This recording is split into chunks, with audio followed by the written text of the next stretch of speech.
Hi, I'm Britany Binkowski. I'm the Special Assistant to the Commissioner for Child Welfare Reform in the state of Tennessee for the Department of Children's Services. Tennessee has had a long and interesting journey as we've tried to enhance our CQI process to move beyond compliance toward a more common sense, thoughtful approach to system improvement. I want to share with you some of the key things that we've learned as we've moved to enhance our system that may be relevant to you as well. It's very easy as we start moving toward system improvement and thinking about how to do things better to try to boil everything down to a simple checklist. If we do things that we think will make the system better, document that we do them, and check the box, we feel like we've accomplished what we set out to do. That's been Tennessee's approach anyway over time. We set a set of strategies, we made sure that we accomplished them, and then we declared success. And then if we didn't see the improvement in our system that we hoped to see, we added new items to the list, and then we checked off that we did those as well. What we really struggle to do, and seldom have the time to really invest in, is a step back and a thoughtful consideration about whether the things on our list are the action steps that we've assigned really the things that are going to move the needle on the outcomes that we want to improve. Are they tied to and going to lead to the type of system improvement that we want to invest in?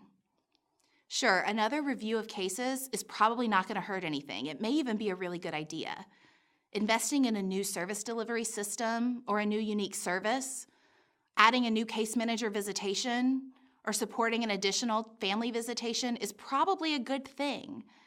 But if those things are not directly tied to the outcomes that we hope to improve, and if we can't demonstrate that they're going to contribute to the area of system improvement that we're focused on as an agency, then they might not be the right investment for us right now. And that's a hard thing to think about. It's hard to say no to good things just because they may not be the right things. But that's what I'm going to challenge us to think about. I think by investing in the time it takes to ask a few simple questions, we can improve our CQI system and make more thoughtful use of our precious resources. It's important that we be really ferocious in our protection of the limited time, energy, and case manager expertise that we have available to us.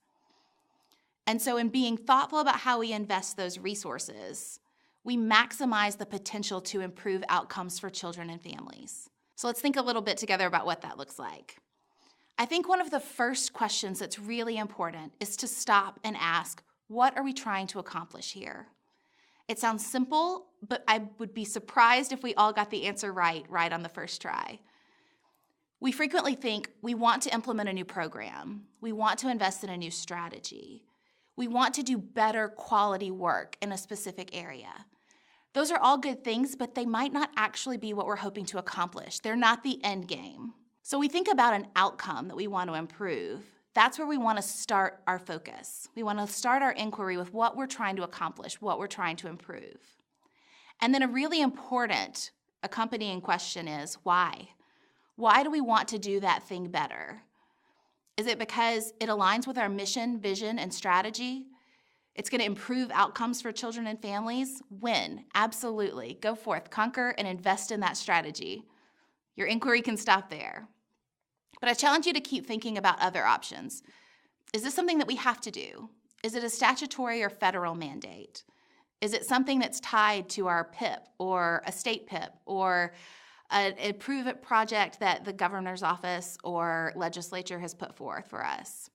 That might not be the very best investment of resources for us right now.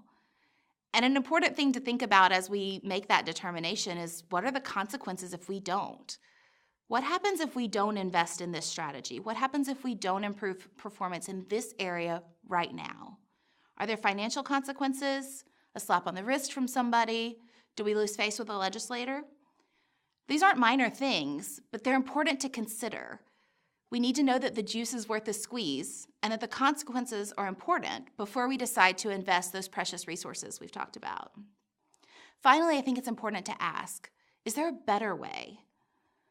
Whatever we're trying to improve absolutely is going to have more than one potential strategy to impact. So what do we need to do to think about whether we're investing in the best strategy? We need to investigate what else is out there. We need to be thoughtful about how we're going to measure a connection between what we're going to invest in and the outcome we hope to impact. So that requires thinking about evaluation planning for every new initiative we undertake. And it sounds tedious and time-consuming, and it is. And it also means that there's that scary chance that we're going to get to the end of an implementation and decide it didn't work, and we're going to have to do some undoing. And that's scary and dangerous when we think about telling staff that we ask them to really spend their time, focus, and energy on implementing something new, and it didn't pan out. But it also tells them that we're thoughtful enough to look at how we're using their time and making sure we're investing it thoughtfully. But taking the time to ask these simple questions gives us a chance to make sure that we're making the very best investment of time and resources and all that we've been charged to be responsible for, to make sure we maximize outcomes for children and families.